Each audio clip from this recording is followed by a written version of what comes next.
Hello and welcome to the Gooner Talk, back again with you guys for another show and for another tactical breakdown episode. The show in which we look at the players we could, should, maybe, and fingers crossed, hopefully we'll see signing come this summer.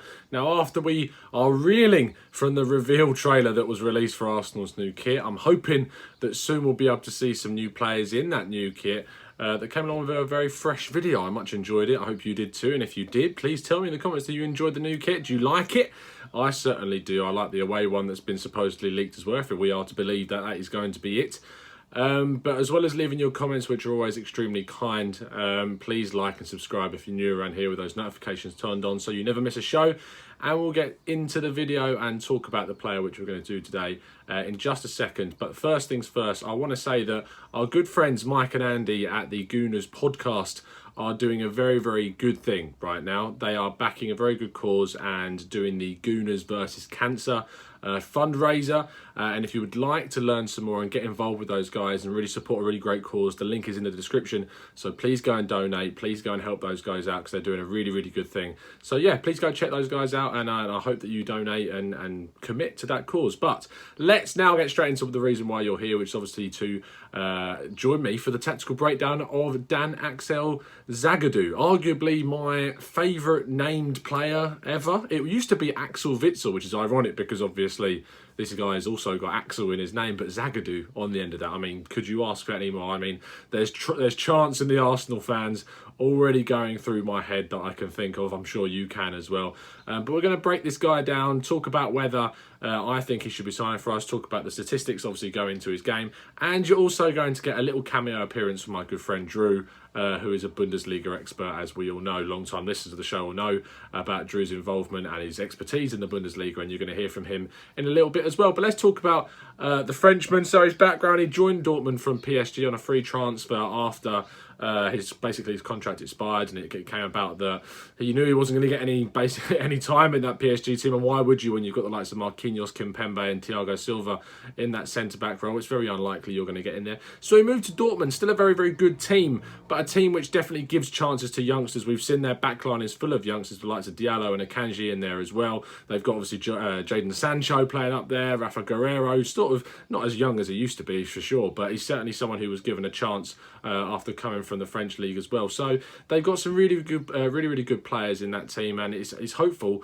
that those players will obviously develop and improve. And that's certainly what happened with Zagadou in the 2 years that he's been there since he joined when he was 18 years old. He's played 22 games in the last season, scoring 2 goals, and he also played in the French under-20 squad, and he's done that for 7 times, scoring 2 goals as well. So he's got a decent record. He's playing consistently enough.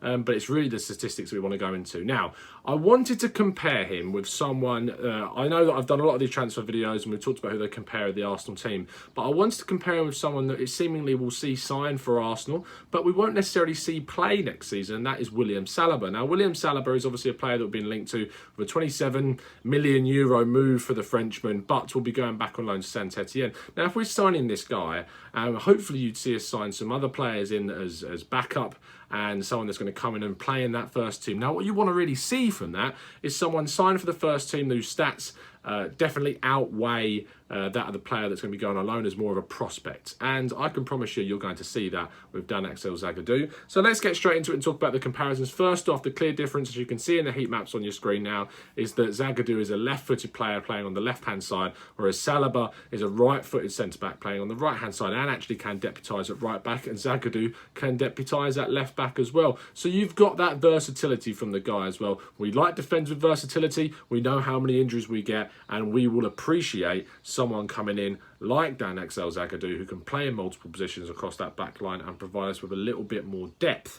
You then move into his statistics. Now, his defending statistics and how he works, he's a very, very tall player, 6'5". He uses that strength to his advantage. You can see on the screen now how he muscles players out of play. He muscles them out of the way. He gets the ball cleanly and he takes it away. And it's really positive to see him coming up against the likes of Lewandowski, winning the ball, using the bit of pace that he has to get in there and compete with the strikers as well. But his strength is definitely his main attribute. And if we look at how he compares to Saliba, you can see on the stats on the screen for you now. He beats Saliba in terms of his defensive duel success rate, his aerial duel success rate, whilst not having as many of those as Saliba does. He has higher interceptions. He loses the ball less in his own half.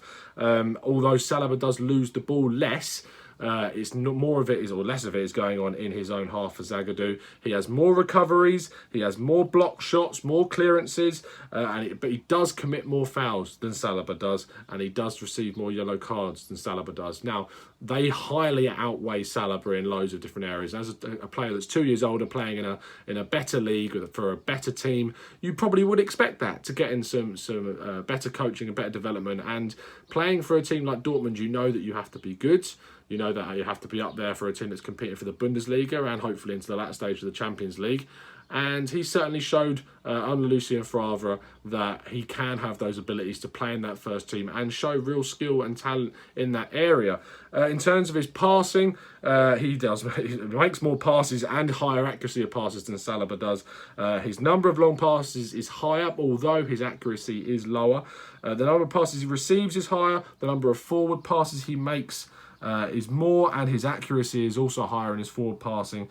He goes backwards less.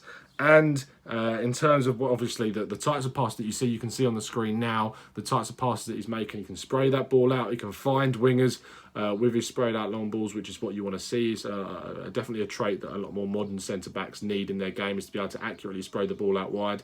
And he can do it under pressure. He combines the fact that he's a strong tackler to make space for himself, take the ball on and play balls in behind with good accuracy. So he's got all those. Now, don't take this obviously just from me, but you're going to hear now from my good friend Drew, Bundesliga expert, and you're going to hear what he has to say on it, and then we'll react to talk about that. So enjoy what Drew has to say. Here you go. I think with Zagadou, you're thinking about a player who presents an interesting option, but I don't know if it presents the correct one. His overall form during the season, he was good during the first half, during the Hinrunde, but his form dipped considerably, for my opinion at least, during the Rückrunde, and I think that was coincided with Dortmund's struggles in the second half of the term under Lucien Favre, and I think that's the question mark. I personally put him down to being an inconsistent player that follows the team form. So when Dortmund was playing well, he played well. When Dortmund played poorly, he played poorly, and I think we have enough players at the club already, particularly in defense, who play and follow where the wind blows. When team's on song, they play well. When a team plays poorly, their form dips. I think when you're thinking about center-backs, that's the issue. I think when you're playing poorly, you still want your center-backs to be one of the players who primarily their form will not drop. And you see that through the likes of maybe someone like a Lewis Dunk, who, when Brighton was struggling, he was still playing really well. And you see that across the league in terms of other center-backs who their form will not drop based on team form overall. I think he has a lot to offer long-term. I think his potential is quite high, obviously. But if you're talking about a player for $25 million, maybe you add a little bit more to that and you bring in a player who is ready for the first team now. I think with Zagadou, he has too much in terms of his development left. I think he's raw, but despite his potential, I don't think he's ready. I don't think he's that center back we need for the project currently. So that's what Drew had to say on the matter. It did actually surprise me, to be fair. I thought that he would rate him a little bit higher, especially now I've looked and done a bit of research and looked into the statistics of Dan-Axel Zagadou. I thought that Drew might have rated him higher, especially as he's a bit of a Dortmund fan. If you don't know about Drew, he's definitely into his Dortmund. But that also means he knows his stuff on Borussia Dortmund. It was specifically key, the point he was talking about how when Dortmund play well, he plays well. We don't really need that in Arsenal. We need someone who's going to take the game by the scruff of the neck and play well consistently, no matter what the whole feel of the team is on the day. We need someone like a Van Dijk that's going to come in and perform whatever. He used the example of Dunk, which was a great example to look at someone who takes the game and plays his own game, no matter what the feel of Brighton is around him. But I hope you've enjoyed the video. I hope you enjoyed my thoughts and Drew's thoughts, of course. You can follow him at FM Lehrer on Twitter, as you saw on the video there. And also, please, of course, check out the Gooners versus Cancer, the Gooners pod. The Gooners podcast, should I say, and their massive cause that they're pushing towards to try and get money raised for this fantastic cause. So please go check out the link in the description once again for that. We'll see you again very, very soon tomorrow for our next tactical breakdown. Please leave a comment with who you think I should be looking at. We'll see a raw reaction show, most likely to the recent news that Wilfried Zaha could actually be a little bit more realistic than we originally thought, but who knows? Fingers crossed. We'll catch you on the next one, and as always, up the Arsenal.